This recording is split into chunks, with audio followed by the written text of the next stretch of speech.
कि पैंक्रियाज और पैंक्रियाटाइटिस इनका शरीर में क्या महत्व होता है, ये बीमारी ऐसा नहीं है कि एक बार लिया लंबे समय से ले रहे हैं। इवन साइड इफेक्ट जो पैंक्रियाटाइटिस के, किडनी को नुकसान होना, सीवियरिटी ज़्यादा होना, इन्फेक्शन होना, पेशेंट को पेट में दर्द होगा, पेट फूल जाएगा। तो सेकंड मोस्ट कॉमन अल्कोहल है। जिस पेशेंट को मोटापा है, वजन ज़्यादा है, पेशेंट आपके ओपीडी में आया है, बट मोर इम्पोर्टेंटली ऐसे केस में क्या होगा कि पूरे पेट में सूजन आना शुरू हो जाएगा। डायलिसिस एग्जैक्टली क्या होता है और किसी पेशेंट को अगर पैंक्रियाटाइटिस में डायलिसिस करना पड़े तो क्या जिंदगी भर उसे डायलिसिस आपको फंक्शनल प्रॉब्लम नहीं आएगा यदि हम सिर्फ पित्त की थैली खोल के स्टोन हटा देंगे। नाक की नली किसी कारणवश नहीं जा पा रही है, ज्यादातर पेशेंट में वापस स्टोन बन ही जाते हैं। पेशेंट को वापस प्रॉब्लम आएगा ही आएगा। इतना हिस्सा दिखता ही नहीं, लगता है कि यहाँ पैंक्रियास था ही नहीं पहले। आधा लीवर देने के बाद कुछ महीनों बाद नया लीवर बन जाता है। तो क्या नेक्रोसिस का मतलब डेड पैंक्रियास, लेकिन डाइजेस्टिव जूसेस जो बनता है वो कम बनता है। हमारे बॉडी में जब खाना हम खाते हैं वो बॉडी में डाइजेशन होता है, ब्लड के अंदर शुगर का लेवल को रेगुलेट करने में। एक्यूट पैंक्रियाटाइटिस किन लोगों को हो सकता है, उसमें क्या लक्षण होते हैं? नमस्कार दोस्तों, आज आपका स्वागत करता हूं इस पॉडकास्ट में, जिस पे हम एक बहुत ही गंभीर बीमारी के यानी कि पैंक्रियाटाइटिस के बारे में हमारे एक्सपर्ट डॉक्टर नरेश गाबाणी सर इनसे जानना चाहेंगे। पैंक्रियाज और पैंक्रियाटाइटिस ये ऐसे विषय है जिसके बारे में हमारे समाज में बहुत कम ज्ञान है।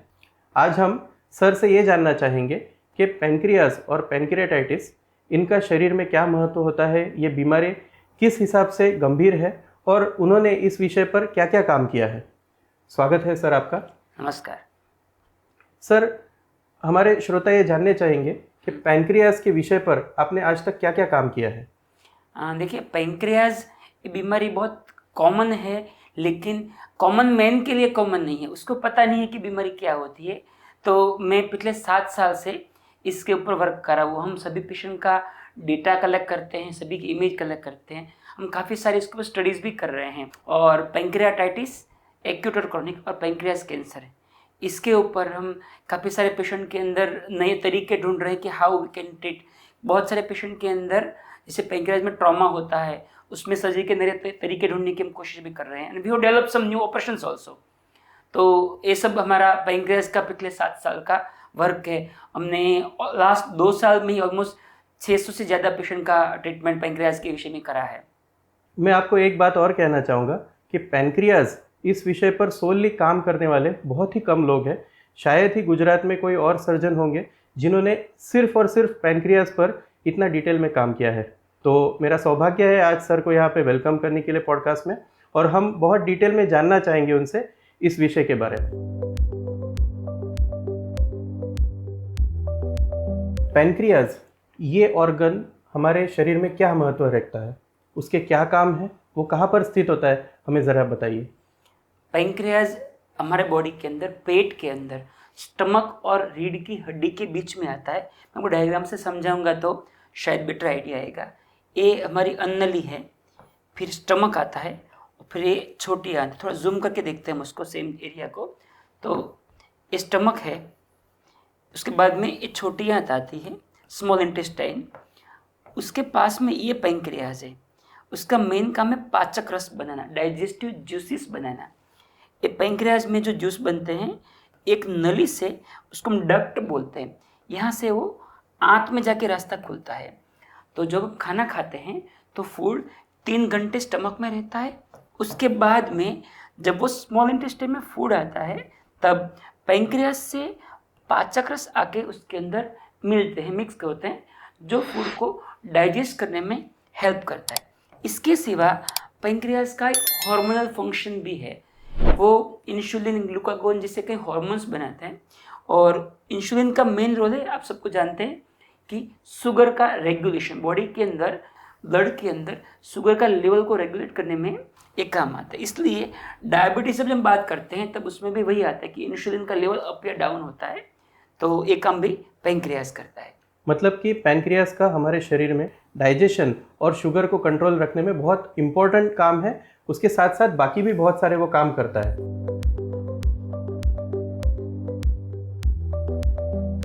तो सर, एक्यूट पैंक्रियाटाइटिस ये बीमारी एग्जैक्टली क्या होती है? ये बीमारी ऐसी है जब तक किसी को या किसी व्यक्ति के फैमिली मेंबर को ये प्रॉब्लम नहीं होता है तब तक बहुत कम लोग इसके बारे में जानते हैं।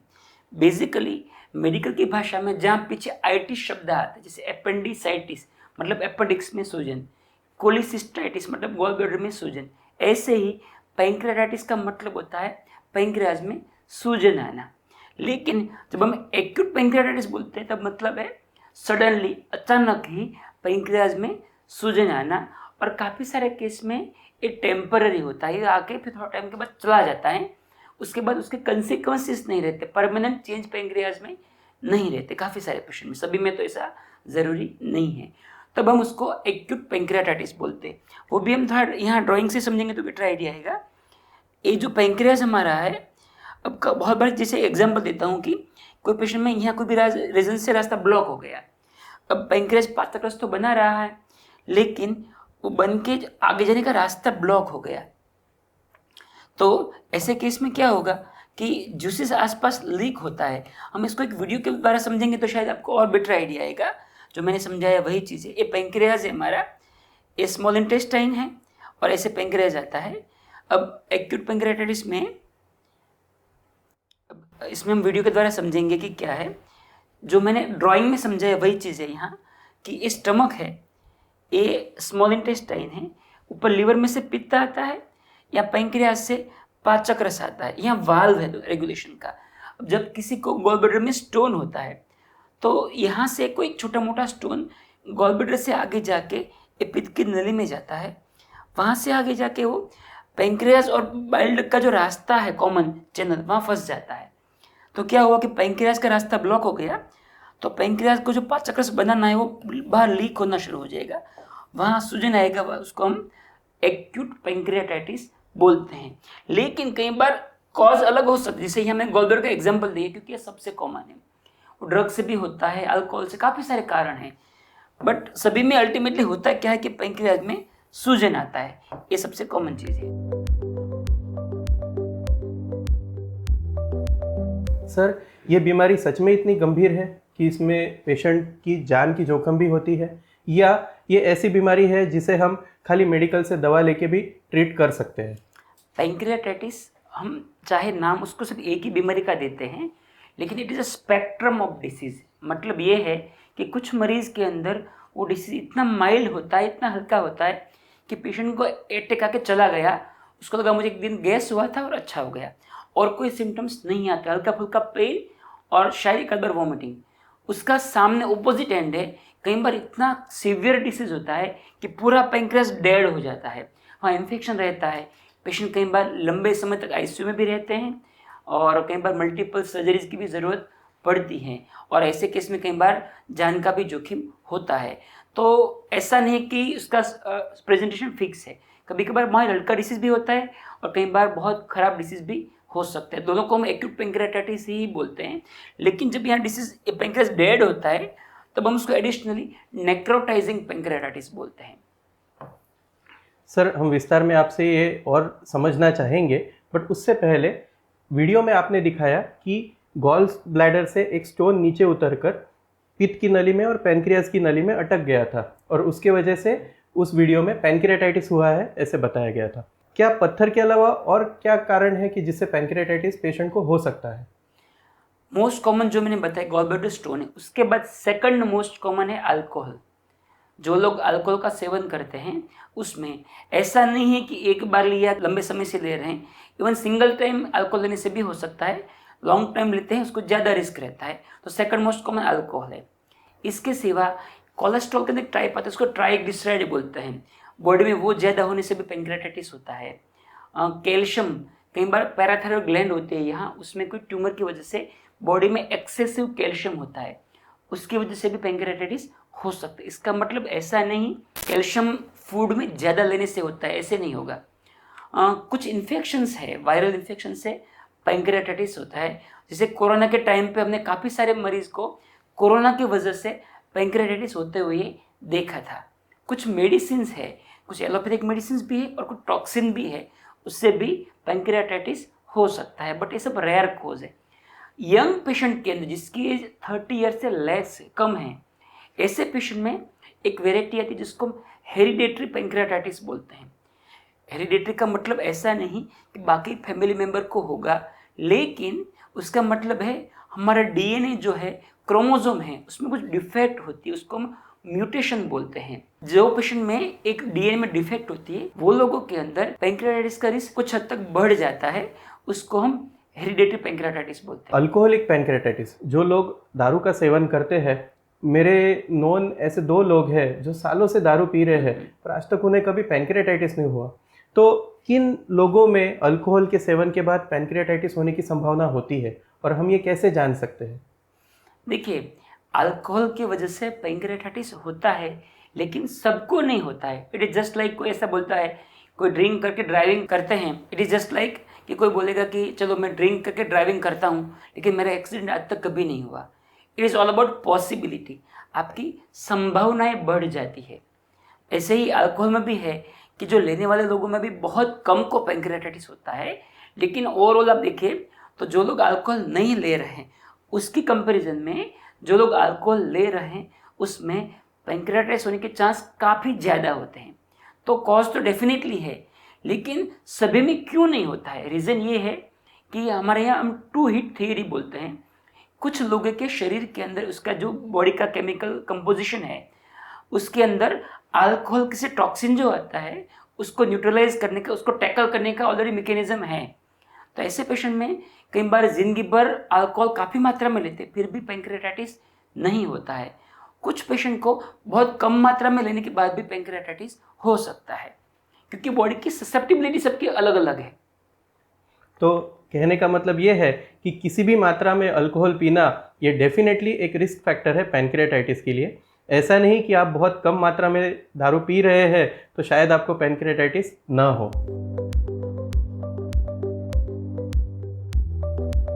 सर, उसके अलावा तंबाकू सेवन या स्मोकिंग, ये सब व्यसनों की वजह से भी पैंक्रियाटाइटिस हो सकता है या नहीं हो सकता है? तंबाकू से डायरेक्टली चांस कम रहते हैं, पैंक्रियास कैंसर के रिस्क ज़्यादा रहते हैं, लेकिन जब अल्कोहल और टोबैको साथ में आता है तब 1 + 1 11 हो जाता है, तब रिस्क काफ़ी बढ़ जाता है। राइट।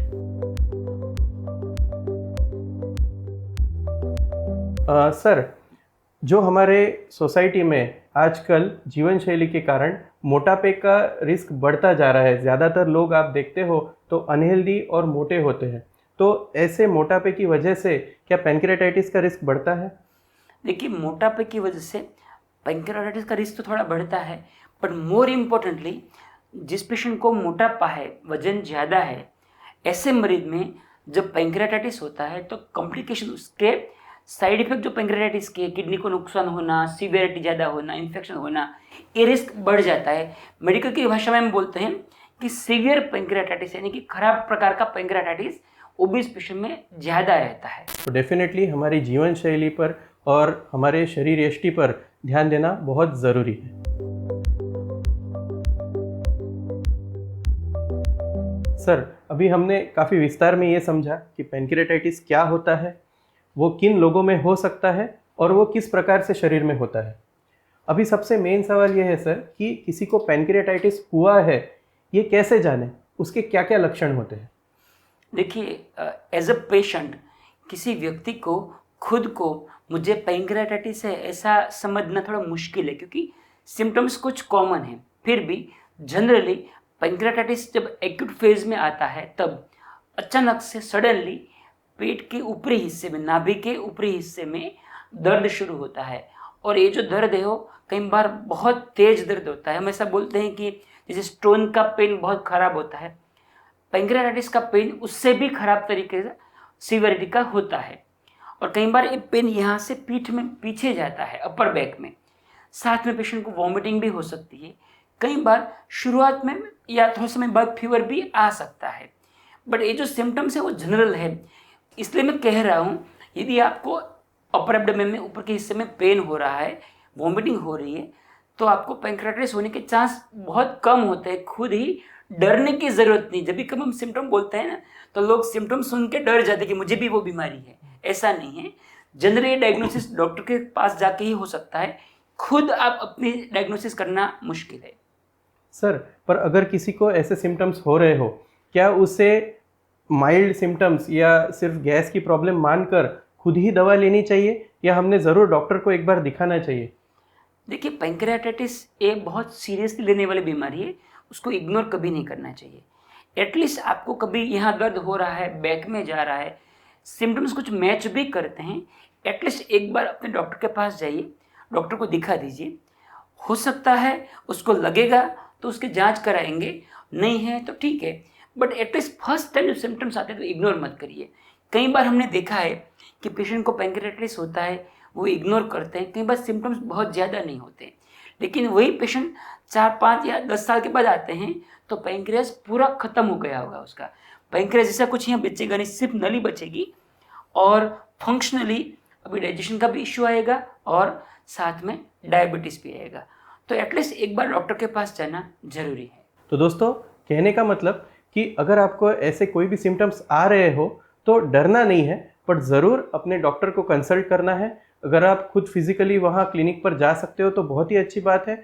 साहब आपका अच्छे से हिस्ट्री लेकर एग्जामिनेशन करके और जो भी रेलेवेंट टेस्ट होंगे वो करके डायग्नोसिस कर सकते हैं। और अगर वो नहीं पॉसिबल हो तो एटलीस्ट टेलीफोनिकली आप उनसे कंसल्ट करिए ताकि आप अच्छे से गाइडेंस ले पाए। सर, ये जो लक्षण अगर कोई पेशेंट लेकर आपके ओपीडी में आता है तो आप किस प्रकार से ये डायग्नोस करते हैं कि पेशेंट को पैंक्रियाटाइटिस है या गैस्ट्राइटिस है या कोई तीसरी ही बीमारी है? पैंक्रियाटाइटिस का जो डायग्नोसिस का फर्स्ट स्टेप है क्लिनिकल हिस्ट्री एंड एग्जामिनेशन। हम पेशेंट को बहुत डिटेल में पूछते हैं, उसकी पेन की पैटर्न क्या है, ड्यूरेशन, फूड से रिलेशन, इससे हमको आइडिया आता है कि भाई ये पेन कौन सी और इशारा करा, पैंक्रियाटाइटिस है या कुछ और है। एक बार हमको डाउट जाता है कि चलो इस पेशेंट में पैंक्रियाटाइटिस हो सकता है, तो नेक्स्ट स्टेप है हम पेट का अल्ट्रासाउंड यानी कि सोनोग्राफी कराते हैं और ब्लड की एक जांच आती है जिसको हम बोलते हैं सीरम अमाइलेज और लाइपेज। ये 2 रिपोर्ट्स हम कराते हैं, तो उससे कुछ हद तक आइडिया आ जाता है कि पैंक्रियाटाइटिस है या नहीं। सर, एक बहुत ही इम्पोर्टेंट बात जो आपने कही, क्लिनिकल हिस्ट्री। मैं एक बात कहना चाहूँगा हमारे सब दर्शकों को कि हिस्ट्री बताते वक्त आप जितनी डिटेल हिस्ट्री बता सकते हैं आपने अपने डॉक्टर को बताना है। काफ़ी बार हमारे पास पेशेंट आते हैं कि अभी मुझे 2 दिन से दर्द हो रहा है, आप कुछ भी दवा दीजिए और ये दर्द दूर करिए, पर उनको पूछना पड़ता है कि ऐसा दर्द पहले ज़िंदगी में हुआ है या नहीं। कुछ पेशेंट ऐसा बोलते हैं कि नहीं, वो जो 6 महीने पहले दर्द था वो तो पत्थर का दर्द था, अभी वो वाला दर्द नहीं है। बट दोस्तों, ऐसी भूल ना करिए। पहले इसी प्रकार के कोई भी सिम्टम्स अगर आपको ज़िंदगी में हुए हो तो शायद उनका संबंध पहले पैंक्रियाटाइटिस के अटैक से भी हो सकता है, वी डोंट नो। तो डॉक्टर को हिस्ट्री सिर्फ इतना ही बताइए कि आपको क्या लक्षण हो रहे थे, किस प्रकार से हो रहे थे, को कितने दिन भर्ती रखना पड़ा, कितने दिन दवा लेनी पड़ी। लेट द डॉक्टर डिसाइड कि वो सिम्टम्स पैंक्रियाटाइटिस से मैच होते हैं या नहीं, बिकॉज ये सारी चीज़ों का बहुत इंपॉर्टेंस है कि बीमारी कैसे शुरू हुई और किस प्रकार से आगे बढ़ रही है। सही बात है। हमने ज़्यादातर देखा है जब मरीज़ हमारे पास आते हैं तब मरीज़ को हम कहाँ गए थे, कौन से डॉक्टर के पास गई, हमने सीटी स्कैन कराया, वो कहने में ज़्यादा इंटरेस्ट होता है। एज ए डॉक्टर हमारा इंटरेस्ट है पेशेंट की तकलीफ सुनने में। दर्द है तो कब से है, कहाँ, कौन से एरिया में है, दिन में कितने घंटे होता है, बॉडी के कौन से हिस्से में से कहाँ और जगह जाता है। मेन डायग्नोसिस इसमें होता है, ना कि आप कौन से डॉक्टर के पास गए और बाकी सब हिस्ट्री में। बहुत इंपॉर्टेंट चीज़ है, सबको ध्यान रखनी चाहिए। सर, आज इंडिया में हर एक शहर में सीटी स्कैन, एमआरआई जैसी बड़ी बड़ी जांचें मौजूद है, अवेलेबल है, तो इनका एक्यूट पैंक्रियाटाइटिस के डायग्नोसिस में कितना महत्व है? देखिए, एक्यूट पैंक्रियाटाइटिस का डायग्नोसिस तो जनरली मैंने पहले ही बोला ऐसे अमाइलेज, लाइपेज, सोनोग्राफी में हो ही जाता है। बहुत रेयरली ऐसा कि हमको डायग्नोसिस के लिए सीटी स्कैन करना पड़े।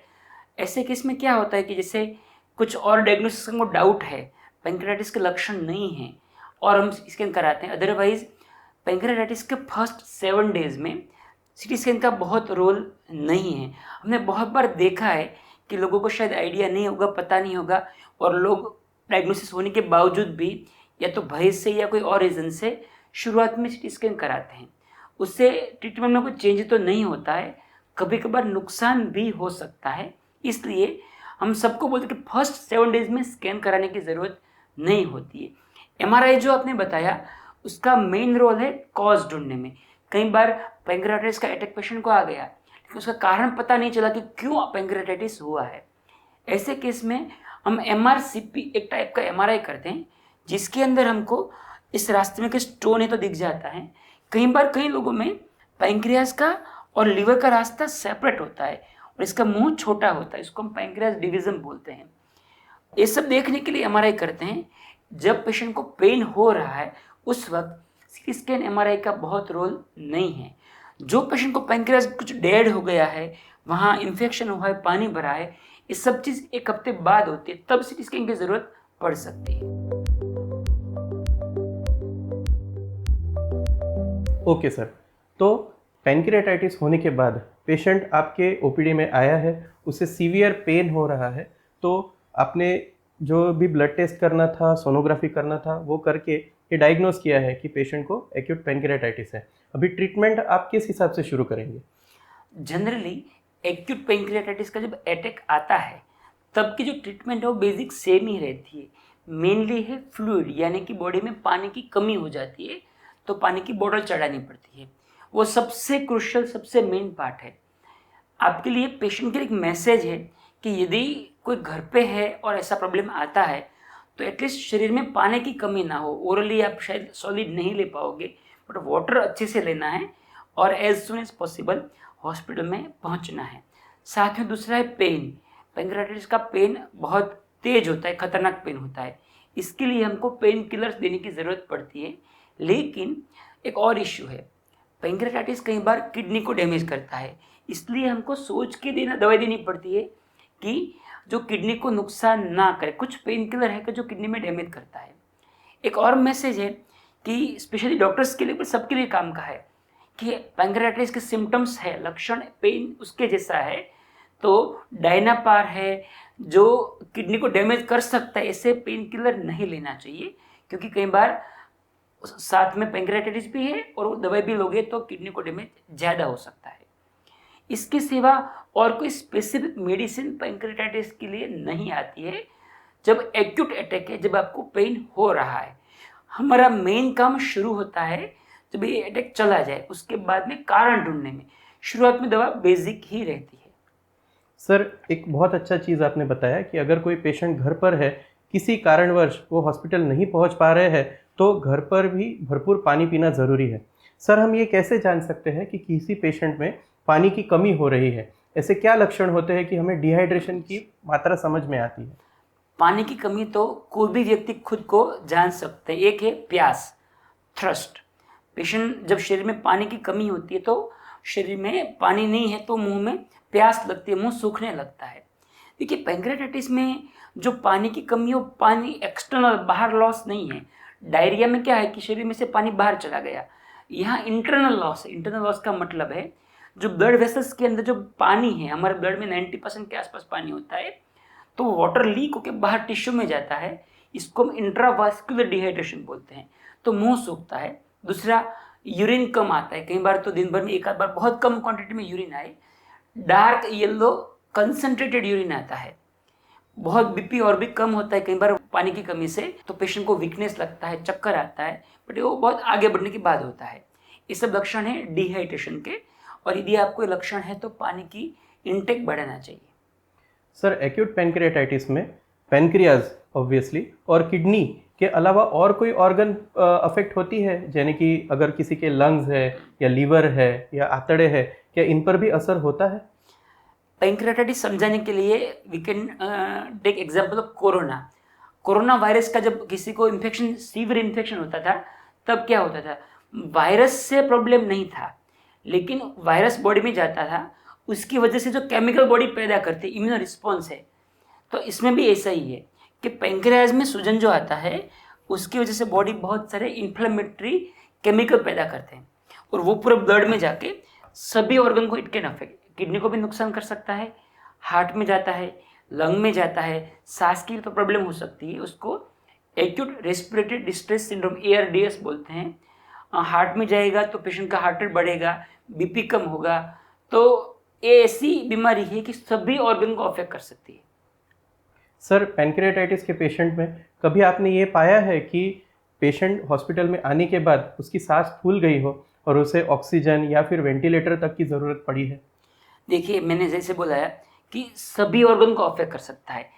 यदि पेशेंट को एक्यूट पेंक्रियाटाइटिस बहुत सीवियर है, बॉडी में से केमिकल्स इन्फ्लेमेटरी रिस्पॉन्स बहुत खराब है, तो पेशेंट को सांस फूलती है, कई बार काफ़ी दिनों तक या हफ्ते तक वेंटिलेटर की ज़रूरत पड़ती है। सेम वे किडनी में डैमेज होने की वजह से डायलिसिस की भी ज़रूरत पड़ सकती है, बट ये सभी पेशेंट में नहीं होता है। बहुत स्मॉल सबसेट ऑफ पेशेंट, बहुत कुछ नंबर ऑफ पेशेंट है जिसमें ये ज़रूरत पड़ती है। सर, अभी बोलते हुए आपने डायलिसिस इस वर्ड का इस्तेमाल किया। डायलिसिस एग्जैक्टली क्या होता है, और किसी पेशेंट को अगर पैंक्रियाटाइटिस में डायलिसिस करना पड़े तो क्या ज़िंदगी भर उसे डायलिसिस करना पड़ता है? नहीं, पैंक्रियाटाइटिस में जो किडनी का डैमेज है, ज़्यादातर केस में वो टेम्पररी होता है। तो क्या है कि हमारे किडनी का काम है ब्लड को फिल्टर करके उसमें से जो अनवांटेड केमिकल्स है, जो हमको नुकसान करता है, उसको बाहर निकालना है।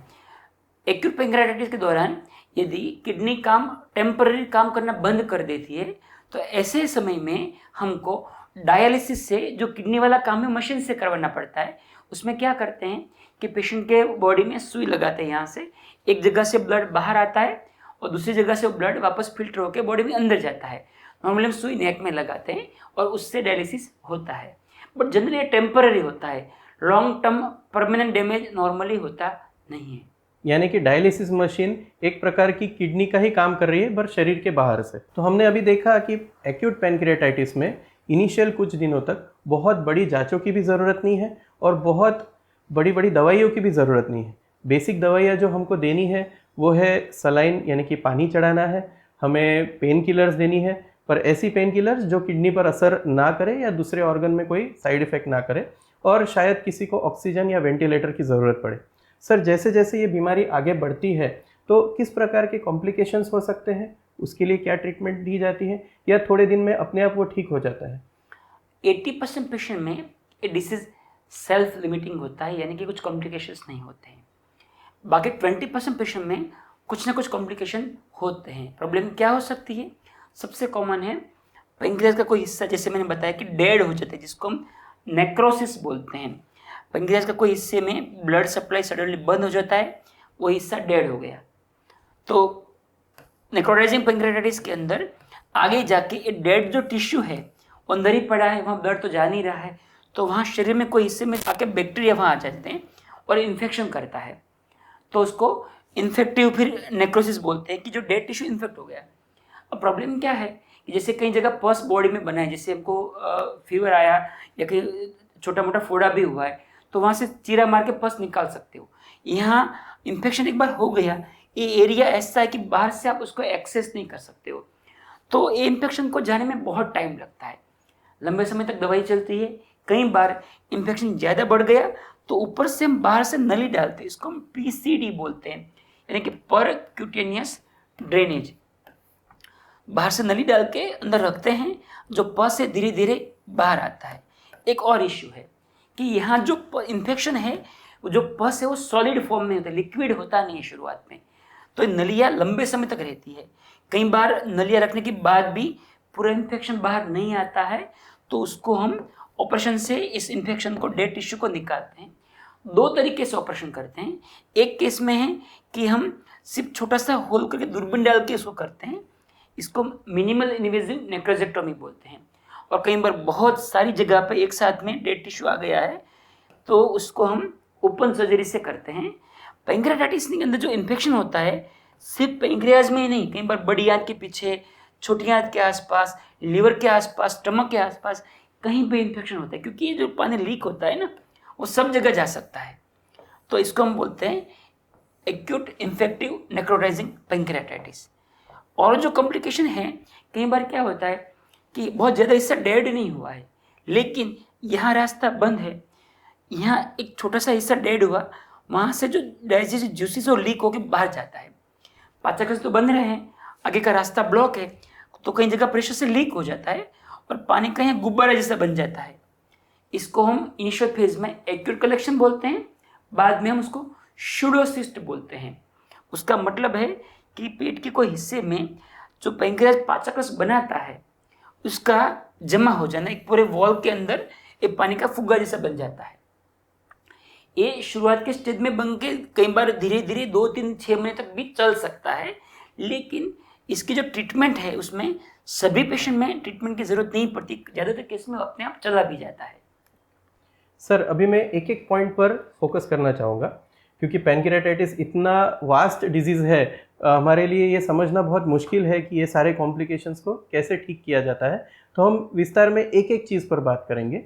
अगर पैनक्रियाज में से डाइजेस्टिव जूसेस लीक हो रहे हैं और वो पेट में फैल रहे हैं, तो जैसे अगर कोई बहुत चर्बी वाला पेशेंट है जिसे बहुत मोटापा है, उसके पेट के अंदर बहुत सारा फैट है, तो ये डाइजेस्टिव जूसेस जो है ये उनको डाइजेस्ट करके उसको पिघला सकते हैं। तो अगर पेट में ये डाइजेस्टिव जूसेस फैले हो तो हर बार उनको निकालना ज़रूरी है सर, या वो अपने आप सूख जाता है, या कोई दवा उसके लिए मौजूद है? देखिए, इसमें 2 अलग अलग टाइप्स है। एक है कि लीक हुआ लेकिन आसपास की फैट है, आसपास के ऑर्गन ने उसको रोक दिया, एक छोटे हिस्से में सीमित कर दिया और कहीं दूसरी जगह नहीं गया, उसको हम शूडोसिस्ट बोलते हैं। ऐसे केस में ज़्यादातर पेशेंट में कुछ एक्स्ट्रा करने की ज़रूरत नहीं पड़ती, वो अपने आप ग्रेजुअली चला जाता है। हो सकता है कि जाने में उसको 3 महीना, 6 महीने या साल भी लग सकता है, लेकिन कुछ करने की ज़रूरत नहीं पड़ती है। कुछ पेशेंट के अंदर ये लीक है, बंद नहीं होता है, इसकी साइज बढ़ रही है, कुछ पेट के ऑर्गन के ऊपर वो दबाव ला रहा है, जैसे स्टमक पे दबाव आ रहा है, पेशेंट खा नहीं पा रहा है, पेट की नली के ऊपर प्रेशर आने की वजह से पेशेंट में जॉन्डिस हो रहा है, या इस पानी का जो गुब्बारा है उसमें इन्फेक्शन होता है, तो ऐसे केस में फिर उसको ट्रीटमेंट की ज़रूरत पड़ती है।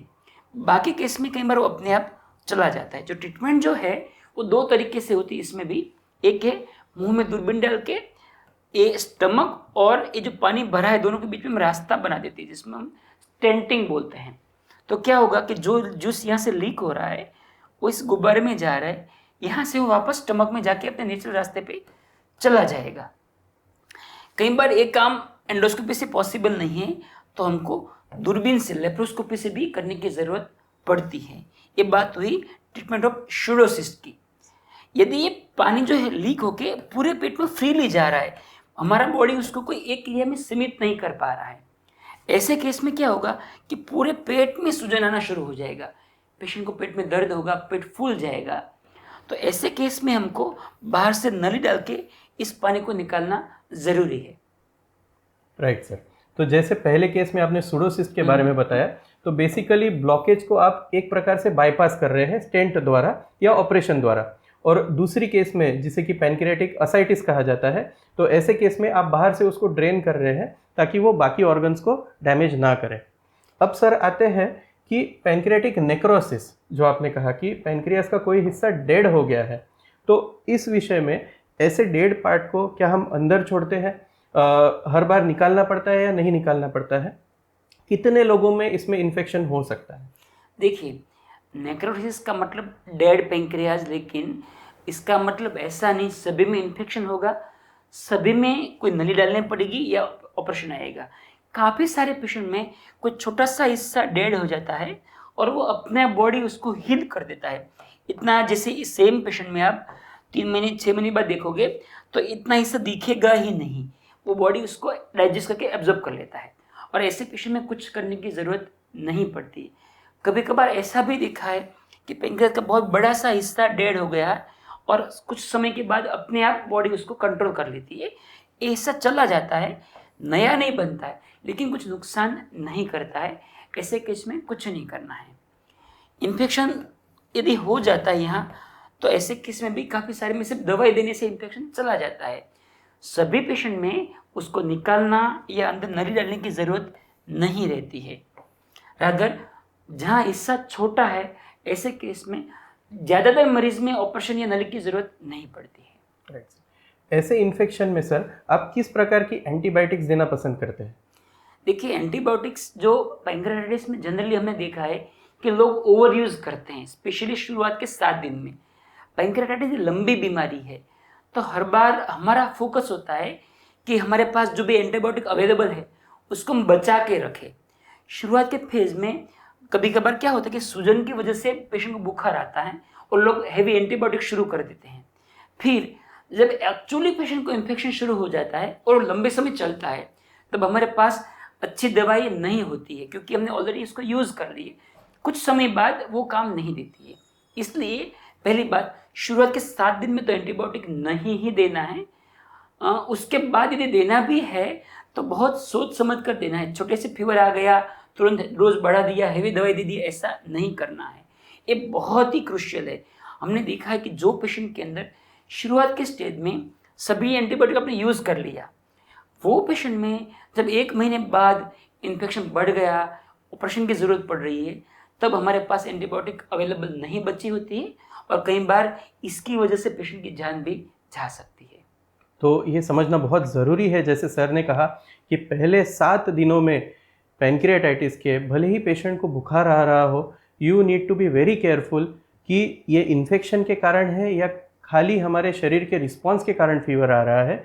ऐसे समय पर हेवी एंटीबायोटिक्स या किसी भी एंटीबायोटिक का इस्तेमाल करना बहुत अच्छी बात नहीं है। कोई भी बड़ी जांच जैसे कि सीटी, एमआरआई की भी बहुत ज़रूरत नहीं होती है। बेसिक मैनेजमेंट, बेसिक ट्रीटमेंट और फ्लूइड थेरेपी ये सबसे इम्पॉर्टेंट है। सीटी स्कैन की ज़रूरत पड़ती है 7 डेज़ के बाद। उसके बाद कुछ भी तकलीफ होती है तब सीटी स्कैन की ज़रूरत पड़ती है। कई बार 1 से ज़्यादा बार सीटी स्कैन करने की भी ज़रूरत पड़ सकती है। सर, जैसे आपने बोला पैनक्रियाटाइटिस शरीर के हर हिस्से को अफेक्ट करता है। अगर किसी को पैनक्रियाटाइटिस की वजह से कोई पार्ट डेड भी हो गया हो, उसमें इन्फेक्शन हो गया हो, हम दवाइयाँ दे रहे हैं, क्या कोई और सोर्स रहता है इन्फेक्शन का शरीर में? जैसे इतनी सारी नलियाँ हम शरीर में डाल रहे हैं, ब्लड में बहुत सारे सैंपल्स लिए जा रहे हैं, शायद पेशाब मेजर करने के लिए पेशाब की नली भी डाली हुई है, तो इन सब का भी कोई इन्फेक्शन में महत्व रहता है या नहीं रहता है सर? देखिए, ये बहुत अच्छा क्वेश्चन है। पैंक्रियाटाइटिस की ट्रीटमेंट में वैसे देखें तो कोई दवाई नहीं है, डॉक्टर का रोल बहुत कम लगता है, लेकिन बहुत सारी छोटी छोटी चीज़ है जो ज़्यादातर लोग इग्नोर करते हैं, वो सबसे इम्पोर्टेंट होती है। इनिशियली जैसे मैंने बोला कि पानी देना है, फ्लूइड चढ़ाना है, लेकिन उससे भी इम्पोर्टेंट है हम बॉडी में इन्फेक्शन के सोर्स को बनने देना दें। जैसे कहीं भी सुई डाली है तो वहाँ इन्फेक्शन ना हो। पेशेंट को यूरिन की नली है, जहाँ जहाँ भी नली पड़ी है वो पोटेंशियल सोर्स ऑफ इन्फेक्शन हो सकता है। ये ट्यूब्स का हैंडलिंग है वो बहुत इंपॉर्टेंट है। जैसे कि स्टाफ आते हैं, डॉक्टर्स या नर्स कोई भी आके ऐसे ही सब नली को टच करते हैं तो वहाँ से इन्फेक्शन अंदर जाने का रिस्क रहता है। तो ऐसे मरीज में दवाइयों से भी ज़्यादा हम इन्फेक्शन बाहर से इंट्रोड्यूस ना करें, नए सोर्स ना बनाए। रीज़न ये है कि जो डेड हिस्सा होता है ना, वो बैक्टीरिया का बहुत रिच कल्चर मीडियम है, वहाँ बैक्टीरिया तुरंत ही ग्रो होना शुरू हो जाएगा। इसलिए ये ध्यान रखना बहुत ही ज़रूरी है।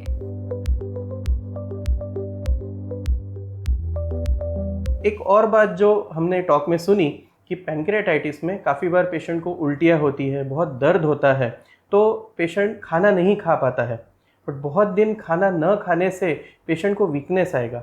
तो न्यूट्रिशन कि पेशेंट को किस प्रकार से खाना खिलाना चाहिए, उसका पैनक्रियाटाइटिस से क्या संबंध है और रिकवरी में क्या फ़ायदा है, इसके बारे में हम थोड़ा जानना चाहेंगे सर। देखिए, पैनक्रियाटाइटिस की ट्रीटमेंट में हमने देखा है कि लोग मेडिसिन को बहुत महत्व देते हैं, लेकिन न्यूट्रिशन, पोषण, आहार उसको इग्नोर करते हैं। ये बहुत कॉमनली देखा गया है, लेकिन एक्चुअली उल्टा है। न्यूट्रिशन बहुत ही इम्पोर्टेंट पार्ट है। हमने ज़्यादातर केस में ऐसा देखा है कि जो पेशेंट में बीमारी लंबी चलती है, उस पेशेंट में सीटी स्कैन कराया, ए रिपोर्ट्स कराए, ब्लड के रिपोर्ट्स हुए, इस सब के अंदर न्यूट्रिशन मिस हो जाता है। और जब 2 या 3 हफ्ते बाद पेशेंट को इन्फेक्शन हो रहा है, कोई ऑपरेशन की ज़रूरत पड़ रही है, कुछ सीरियस प्रॉब्लम आई, उस वक्त because of poor nutrition, patient का इतने दिन से फूड नहीं गया है, बॉडी वीक है, इम्यून सिस्टम वीक है, तो बॉडी फाइट नहीं कर पाता है। इसलिए शुरुआत के स्टेज में ही न्यूट्रिशन बहुत ही इम्पोर्टेंट है, वो सबसे पहले प्राथमिकता रहती है। हम ऐसा बोलते हैं कि पेशेंट को पेन हो रहा है, उसके बावजूद भी जैसे ही उल्टी बंद होती है, मुंह से थोड़ा बहुत खाना ज़रूर शुरू करते हैं। कई पेशेंट में क्या होता है कि मुंह से खाना देना पॉसिबल ही नहीं बनता है, उल्टी बंद नहीं हो रही है या खाना दो तुरंत बाहर निकल जाता है। ऐसे केस में हम ऐसा बोलते हैं कि यदि दर्द शुरू होने के 4 या 5 दिन के बाद आप मुंह से नहीं दे पा रहे हो तो हम नाक में नली डाल देते हैं। नॉर्मली क्या होता है कि ये पैंक्रियाज है, यहाँ सूजन है, तो स्टमक पास में ही है, तो कुछ भी फूड स्टमक में जाता है तुरंत पेशेंट उल्टी कर देता है। वॉमिटिंग हो जाता है, टॉलरेट नहीं करता है। तो हम काफ़ी सारे मरीज में क्या कर देते हैं कि हमको लग रहा है कि बीमारी सीरियस है, पेशेंट मुंह से नहीं ले पा रहा है, ऐसे पेशेंट में हम एनजे ट्यूब बोलते हैं, नेजो जेजुनल ट्यूब, यानी कि एक नाक में से नली डालते हैं, वो नली में से स्टमक में से आगे सीधा आंत तक चला जाता है। अब यहाँ कोई सूजन नहीं है, तो अब कितना भी फूड दो ये पेशेंट टॉलरेट करता है, आराम से लेता है। डेली का हम 1500-2000 तक कैलोरी भी दे सकते हैं। एक साथ में एक और चीज़ इंपॉर्टेंट है कि नॉर्मली हमने क्या देखा है कि कोई पेशेंट एडमिट होता है, उसको फीडिंग चलता है, तो डाइटिशियन आके लिख देते कि चलो आज इतना फीडिंग देना है, इतना फीडिंग देना है। सबसे इम्पोर्टेंट पार्ट है कल लास्ट 24 आवर में हमने कितना दिया, हमारा गोल क्या है और हमने गोल अचीव किया कि नहीं किया। नॉर्मली हम रफली देखें तो हमारा गोल होता है हर दिन का 1500 से 2000 कैलोरी पेशेंट को न्यूट्रिशन देना, per day minimum 60 to 80 gram protein देना। अब ये तभी पता चलेगा जब आप मेजरमेंट करते हो। बहुत कम लोग इसमें मेहनत करते हैं, क्योंकि है ना ये बाकी सब में जैसे मैंने बताया इग्नोर हो जाता है। हम सब मेडिसिन में रिपोर्ट में पढ़ते हैं, ये पार्ट को हम नज़रअंदाज कर देते हैं। बेसिकली हर रोज पेशेंट जो ले रहा है उसको हमको चार्ट करना चाहिए, टाइम कितनी वॉल्यूम ले रहा है पेशेंट, दिन में कितनी बार लिया, और 24 आवर के बाद में उसका काउंटिंग करना चाहिए कि कैलोरी और प्रोटीन कितना गया पेशेंट का।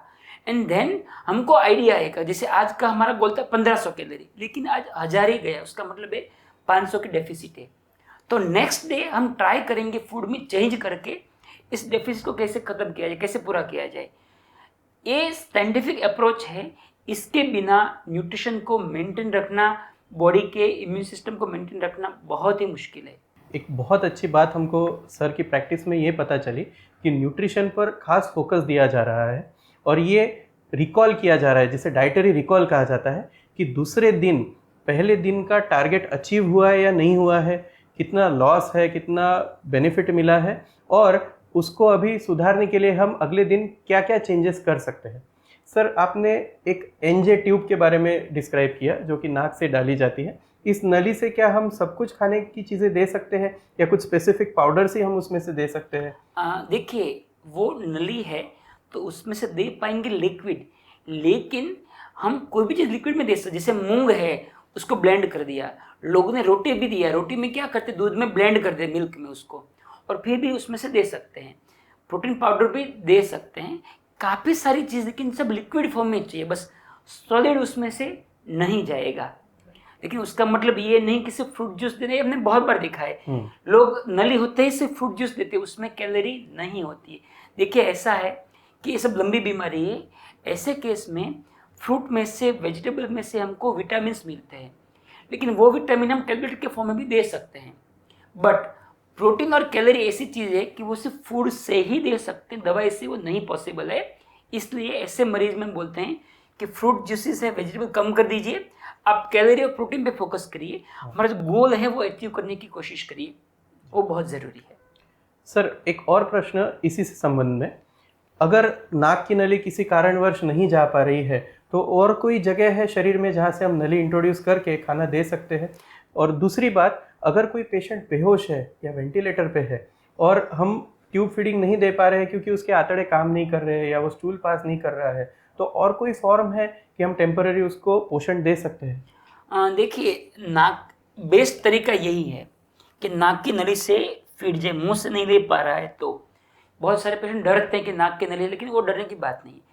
कई बार ऐसा होता है कि आज काम ही नहीं कर रहे, हम यहाँ तक फूड तो पहुँचा रहे, वहाँ से भी आगे नहीं जा पा रहा है, पेशेंट को पैरालिटिक आइलियस है, सादी भाषा में उसके आंतड़े है वो हड़ताल पे, स्ट्राइक पे है। तो ऐसे केस में हमको कई बार प्रोटीन की, लिपिड की बॉटल्स आती है और नस में सीधा न्यूट्रिशन की बोतल देनी पड़ती है। लेकिन ये ऐसी चीज़ है कि उसमें इन्फेक्शन का रिस्क कुछ रहता है, इसलिए हम ट्राई करते हैं कि नस में फूड कम से कम देना पड़े। उसका मतलब ये नहीं कि नहीं देना है। जब आंतड़े में फीडिंग्स पॉसिबल नहीं है तो उसको हम टीपी यानी कि टोटल पैरेंटल न्यूट्रिशन, और पीपी यानी कि पार्शियल पैरेंटल न्यूट्रिशन, यानी कि हम जो जहाँ से बॉटल चढ़ाते हैं वही नस में से, सुई में से प्रोटीन की, लिपिड की, ग्लूकोज की बॉटल चढ़ाते हैं, उसमें भी हम मेजरमेंट करते हैं कितना हम 24 घंटे में दे पा रहे हैं, और उसमें भी हम टारगेट अचीव करने की कोशिश करते हैं। सर, हम ये जानते हैं कि पैनक्रियाज में आप बहुत रुचि रखते हैं। उसकी ट्रीटमेंट में स्पेशली सर्जिकल पार्ट कि जहाँ पर पेशेंट में कोई भी प्रकार का ऑपरेशन करने की ज़रूरत पड़ती है, उसमें दुनिया में क्या क्या किया जाता है? आपने अपनी प्रैक्टिस में क्या नई चीज़ें अपनाई हैं और उन्होंने आपको किस प्रकार से आउटकम्स दिए हैं? ज़रा हमें थोड़ा विस्तार में बताइए। देखिए, सालों से पैंक्रियाज के अंदर ओपन नेक्रोजेक्टोमी होती थी कि जैसे इन्फेक्शन कहीं भी बढ़ गया है तो खोल के उसको साफ कर दो। देन ग्रेजुअली लेप्रोस्कोप आया कि दूरबीन डाल के करना शुरू हुआ। उसमें क्या 2 तरीके से कर सकते हैं, हम लोग 2 तरीके से करते हैं रादर।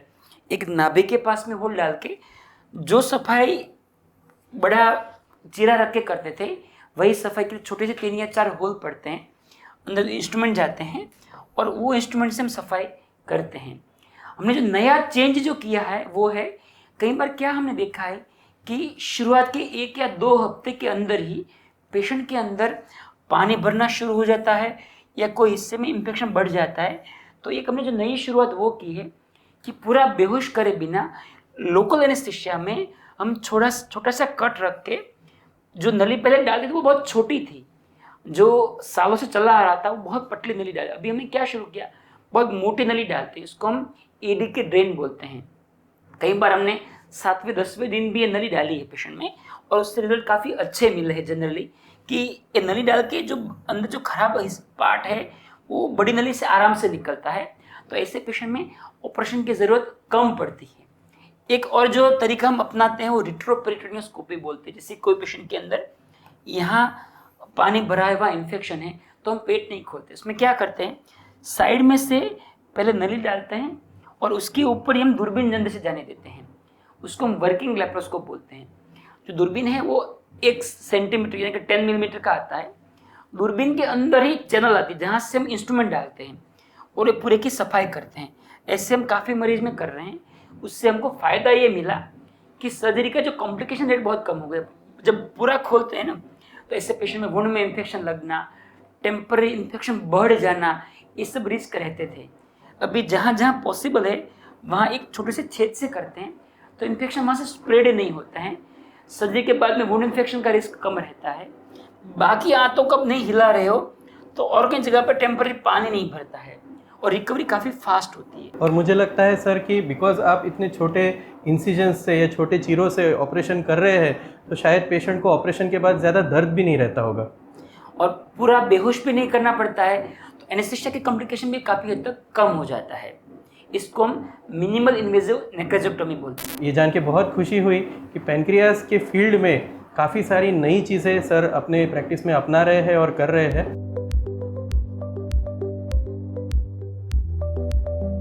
सर, ट्रीटमेंट के बारे में और एक सवाल मेरे मन में आया कि गॉल स्टोन के वजह से होने वाला पैनक्रियाटाइटिस, तो इन स्टोन्स से होने वाले पैनक्रियास से हम कैसे बचते हैं? क्या सर्जरी किया जाता है और क्या वो तुरंत किया जाता है या कुछ दिनों बाद किया जाता है? बहुत अच्छा क्वेश्चन है। गॉल स्टोन यानी कि पित्त की थैली में पथरी, उसमें स्टोन है किसी को, उसकी वजह से यदि पैंक्रियाटाइटिस होता है तो ऐसे पेशेंट में गॉल ब्लैडर स्टोन जो है पित्त की थैली को निकालना ज़रूरी है, उसका ऑपरेशन करना ज़रूरी है। यदि गॉल ब्लैडर में स्टोन है और पैंक्रियाटाइटिस नहीं हुआ है तो ऐसे केस में शायद हम इसकी ये रीज़न की वजह से गॉल ब्लैडर को ना निकालें। अब प्रश्न आता है कि कब निकालना चाहिए, कब ऑपरेशन करना चाहिए। तो बात है कि यदि पेशेंट को माइल्ड पैंक्रियाटाइटिस है यानी कि हल्का फुल्का दर्द हुआ, 2-3 दिन के बाद पेशेंट सही हो गया, तो ऐसे केस में हम 6 या 7 डे 1 हफ्ते के बाद ऑपरेशन करके पित्त की थैली को निकाल के स्टोन को हटा देते हैं। यदि पेशेंट को पैंक्रियाटाइटिस बहुत सीवियर हुआ है, आसपास में कोई सूजन आया है, किडनी या लिवर को लंग को कुछ नुकसान भी साथ में हुआ है, ऐसे केस में इस सब चीज़ पहले ट्रीटमेंट हो जाती है। उसके बाद ही पेशेंट स्टेबल हो गया, सब कुछ नॉर्मल हो गया, खाना खाने लगा, उसके बाद ही हम ऑपरेशन करते हैं। लेकिन दोनों केस के अंदर करना ज़रूरी है। सर, दूसरा सवाल कि गॉल स्टोन की वजह से पैनक्रियाटाइटिस हो रहा है, क्या सिर्फ हम अगर स्टोन निकाल दें तो क्या हम गॉल ब्लैडर को नहीं बचा सकते? ये बहुत ही कॉमनली पूछा जाने वाला सवाल है हमको कि भाई गॉल ब्लैडर में पित्त की थैली में स्टोन है तो आप स्टोन हटा दीजिए ना, थैली क्यों निकाल रहे हो।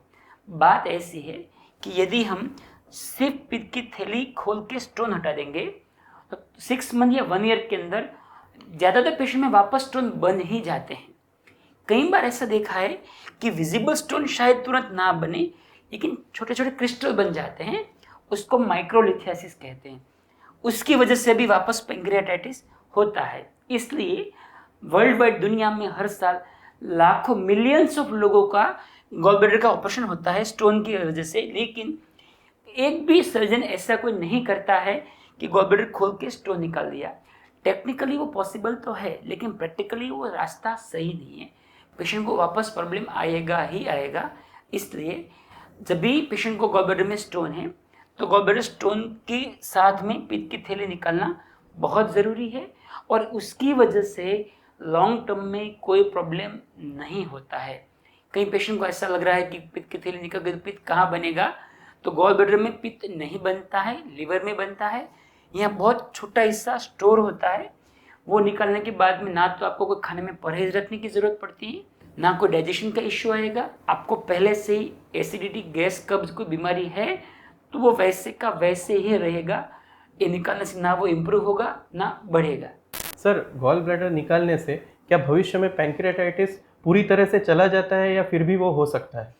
देखिए, कई पेशेंट के अंदर जो पैंक्रियाटाइटिस है वो मल्टीफैक्टोरियल होता है, यानी कि गॉल ब्लैडर में स्टोन है, साथ में कोई और भी कारण है, जैसे पेशेंट ड्रिंक भी कर रहे हैं साथ में, तो ऐसे केस में गॉल ब्लैडर निकाल दिया तो एक रीज़न चला गया, बाकी जो कारण बचे हैं उसकी वजह से पैंक्रियाटाइटिस हो सकता है कई बार। बट जनरली हमने देखा है ज़्यादातर पेशेंट के अंदर बिलियरी पैंक्रियाटाइटिस है, यानी कि गॉल ब्लैडर स्टोन की वजह से पैंक्रियाटाइटिस है, वो निकालने के बाद वापस नहीं होता है। एक और रीज़न वापस होने का ये है, कई बार पहली बार पेशेंट को गॉल ब्लैडर में स्टोन था, वो नीचे गया, रास्ता ब्लॉक हो गया और पेशेंट को पैंक्रियाटाइटिस हुआ। लेकिन हुआ क्या कि इस एपिसोड के दौरान उसकी पैंक्रियास की नली को डैमेज हो गया, नली यहाँ से सिकुड़ गई, नैरो हो गई। इस पेशेंट के अंदर गॉल ब्लैडर निकालने के बाद भी ये नली जो नैरो हो गई उसकी वजह से बार बार पैंक्रियाटाइटिस हो सकता है। उसको हम acute converted to chronic pancreatitis बोलते हैं, या कि पैंक्रियास में कुछ परमानेंट डैमेज हुआ उसकी वजह से आगे जाके बार बार पैंक्रियाटाइटिस का रिस्क हो सकता है। बट ये सबसेट ऑफ पेशेंट कम है, सभी को नहीं होता है। सर, हमारा विषय आज का एक्यूट पैंक्रियाटाइटिस है, बट आपने अभी जो शब्द बोला क्रोनिक पैंक्रियाटाइटिस, काफ़ी बार इंटरनेट पे पढ़ने में आता है, तो एक छोटा सा टिप्पणी अगर आप दे पाए कि क्रोनिक पैंक्रियाटाइटिस और एक्यूट में क्या फ़र्क है? क्रॉनिक जो वर्ड है मेडिकल साइंस में उसका मतलब है लंबे समय से, कोई बीमारी लंबे समय से चलती है उसको क्रॉनिक बोलते हैं। जब हम पैंक्रियास की बात करें तो एक्यूट पैंक्रियाटाइटिस के अंदर पैंक्रियास में अचानक ही सूजन आना शुरू हो जाता है और जनरली ज़्यादातर केस में कुछ समय बाद वो चला जाता है। उसके लॉन्ग टर्म कंसिक्वेंसेस यानी कि परमानेंट चेंजेस नहीं होता है। जब पैंक्रियास के अंदर परमानेंट चेंज आना शुरू हो जाए उसको हम क्रॉनिक पैंक्रियाटाइटिस बोलते हैं। ऐसे केस में पैंक्रियास के स्ट्रक्चर में जो विजिबल पैंक्रियास में या तो माइक्रोस्कोपी या बायोप्सी को उसके अंदर परमानेंट चेंज दिखता है। कई बार पैंक्रियास के फंक्शन का लॉस यानी कि डाइजेस्टिव जूसेस जो बनता है वो कम बनता है, कई बार इंसुलिन भी बनना बंद या कम हो जाता है। ये परमानेंट जो चेंजेस हो जाएंगे उसको हम क्रॉनिक पैंक्रियाटाइटिस बोलते हैं। कुछ पेशेंट में शुरुआत एज ए एक्यूट पैंक्रियाटाइटिस होती है, लेकिन आगे जाके वो क्रॉनिक में कन्वर्ट हो जाता है। लेकिन ये कई बार एक ग्रे जोन है। कुछ पेशेंट के अंदर आप कह नहीं सकते हो कि रिकरेंट एक्यूट पैंक्रियाटाइटिस यानी कि बार बार एक्यूट हो रहा है या उसको क्रॉनिक है। ये एरिया ऐसा है कि वहाँ डिबेटेबल है चीज़ बेसिकली। जी सर। और सर, एक जो पार्ट आपने और बोला था कि नेक्रोटाइजिंग पैंक्रियाटिस, कुछ हिस्सा पैंक्रियास का डेड हो गया है, तो जैसे लीवर ट्रांसप्लांट हमने सुना है कि आधा लीवर देने के बाद कुछ महीनों बाद नया लीवर बन जाता है, तो क्या पैंक्रियास में भी ऐसा ही होता है कि जो पार्ट डेड हो गया वो कुछ महीनों बाद वापस बन गया है? देखिए, नया पैंक्रियास तो नहीं बनता है, लेकिन नेचर ने हमको पैंक्रियास में रिजर्व कैपेसिटी बहुत सारी दी है। ऐसा बोला जाता है यदि आपका पैंक्रियास सिर्फ 10% इतना ही काम कर रहा है फिर भी आप जिंदगी भर नॉर्मल लाइफ जी सकते हो, सब कुछ खा सकते हो, अच्छे से खाना डाइजेस्ट भी हो जाएगा।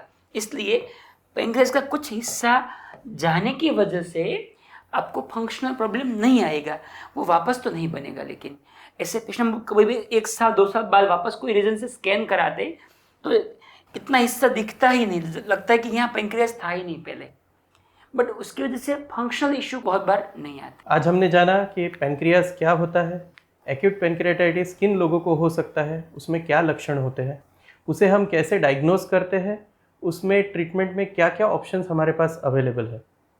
सर, अब हम जानना चाहेंगे कि किसी को अगर पेनक्रियाटाइटिस हुआ तो लॉन्ग टर्म उसके शरीर में क्या क्या इश्यूज आ सकते हैं, लॉन्ग टर्म आउटकम क्या हो सकता है, और खुद को स्वस्थ रखने के लिए वो पेशेंट अपनी जीवन शैली में क्या बदलाव ला सकता है।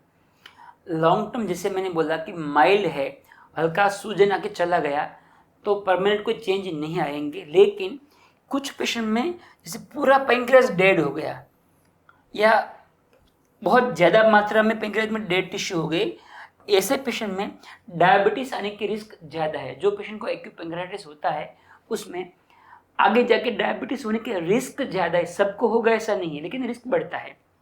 सेम वे कुछ पेशेंट में जैसे मैंने बोला कि परमानेंट चेंज आ गए, क्रॉनिक पेनक्रियाटाइटिस में कन्वर्ट हो सकता है।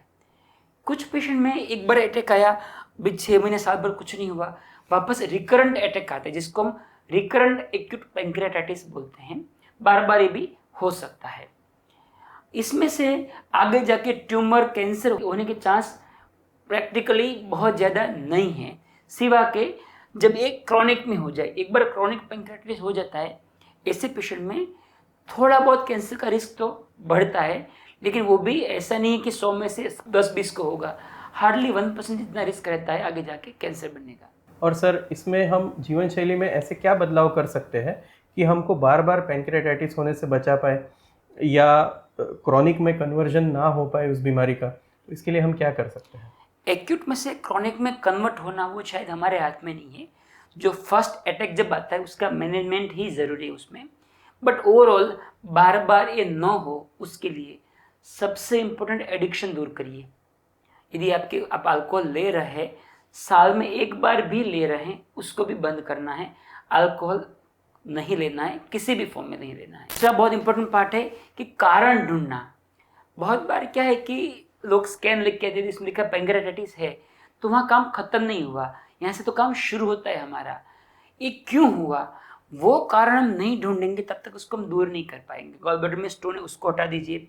जैसे मैंने पहले समझाया, पेनक्रियाज डिविजन है, यानी कि नली का मुंह छोटा है तो मुंह में दूरबीन डाल के स्टेंट से उसको आप बड़ा कर सकते हो, एंडोस्कोपी से स्पिंक्टोटॉमी कर सकते हो। तो कारण ढूंढना बहुत ज़रूरी है और उसको दूर करना ज़रूरी है। तीसरी चीज़ है जो जनरल है, वो है डाइट और स्ट्रेस। डाइट के अंदर एंटीऑक्सीडेंट जो भी है वो पेनक्रियाज को प्रोटेक्ट करते हैं। क्रॉनिक पेनक्रियाटाइटिस के अंदर भी उसका रोल रहता है। अब एंटीऑक्सीडेंट क्या है, बेसिकली हमारे बॉडी में जब खाना हम खाते हैं वो बॉडी में डाइजेशन होता है, लिवर में उसका मेटाबॉलिज्म यानी कि उसका सब यूटिलाइजेशन जब होता है तब बहुत सारे टॉक्सिक केमिकल बनते हैं, उसको हम फ्री रेडिकल बोलते हैं। तो जैसे एयर में पोल्यूशन है, ऐसे ही हमारा केमिकल पोल्यूशन बॉडी का प्रैक्टिकली कह सकते हो। तो ये जो फ्री रेडिकल है उसको दूर करने का काम जो करते हैं उसको हम एंटीऑक्सीडेंट बोलते हैं। विटामिन सी बहुत अच्छा एंटीऑक्सीडेंट है, विटामिन ई है, मिथ्योनिन है, ये सब एंटीऑक्सीडेंट है। तो ऐसे फूड लेने हैं जिसके अंदर एंटीऑक्सीडेंट ज़्यादा हो। ग्रीन टी में एंटीऑक्सीडेंट होते हैं, फ्रेश जूसेस में एंटीऑक्सीडेंट होते हैं, ग्रीन लीफी वेजिटेबल्स में होते हैं, तो वो फूड हमको ज़्यादा लेना है। ओवरऑल हमने देखा है स्ट्रेस और स्लीप, इसको हम कई बार इग्नोर करते हैं, वो भी बहुत ज़रूरी है। आपको स्ट्रेस मैनेजमेंट करना चाहिए। हम बहुत बार बच्चे को बोलते हैं, जब बच्चे पेनक्रियाटाइटिस लेके आते हैं कि सर मुझे तो रात भर पढ़ने की आदत है, हम बोलते हैं बेटा तेरे लिए भगवान ने रात सोने के लिए बनाई है, दिन में पढ़ाई करिए, आप ऐसा स्ट्रेस मत लीजिए, रात में अच्छे से 6 to 8 आवर्स की नींद करिए, वो भी बहुत ही ज़रूरी है, वरना उससे भी अटैक कई बार प्रेसिपिटेट होता है। ऐसे क्या फूड स्टफ है सर जो हमने अवॉइड करने चाहिए जिनसे कि पेनक्रियाटाइटिस हो सकता है। जैसे पहले बात हुई कि ओबेसिटी, फैट है वो पेनक्रियास का दुश्मन है। तो यदि ओवरवेट है पेशेंट तो वेट लॉस करना है। एक्सेसिव फैट जो है वो भी कई बार पेनक्रियास को स्ट्रेस करता है। उसका मतलब ऐसा नहीं कि आपको फैट बहुत कम लेना है, फैट ज़रूरी है, एक साथ में बहुत ज़्यादा नहीं लेना है। कई लोगों को आदत होती है कि जब कोई ऐसा पसंदीदा खाना मिल जाए तो बहुत ज़्यादा खा लेते हैं। तो यदि कोई पैंक्रेटाइटिस है तो ब्रिंज ईटिंग, ओवर ईटिंग नहीं करना है। ज़िंदगी भर के लिए फैट बंद कर दीजिए, मैदा बंद कर दीजिए, ये अच्छी बात है, बट पॉसिबल ज़्यादातर लोगों में नहीं होती है। बट क्वांटिटी को लिमिट में रखना पॉसिबल है। तो ये सबके लिए ज़रूरी है और पैंक्रियाज के पेशेंट के लिए सबसे ज़्यादा ज़रूरी है। तो आज हमें बहुत डिटेल में ये जानने मिला कि पैंक्रेटाइटिस क्या होता है और बार बार हमें पैंक्रेटाइटिस न हो उसके लिए हम क्या क्या प्रिकॉशंस रख सकते हैं, क्या क्या जीवन शैली और डाइट में बदलाव कर सकते हैं। तो मैं धन्यवाद कहना चाहूँगा डॉक्टर नरेश गाबाणी सर को। और अगर इस विषय पर आपको और भी सवाल हो, कुछ शंकाएं हो, तो ज़रूर कमेंट करिए हमारे इस वीडियो पर और नेक्स्ट टाइम हम इन सवालों का जवाब देने की कोशिश करेंगे। धन्यवाद। नमस्कार।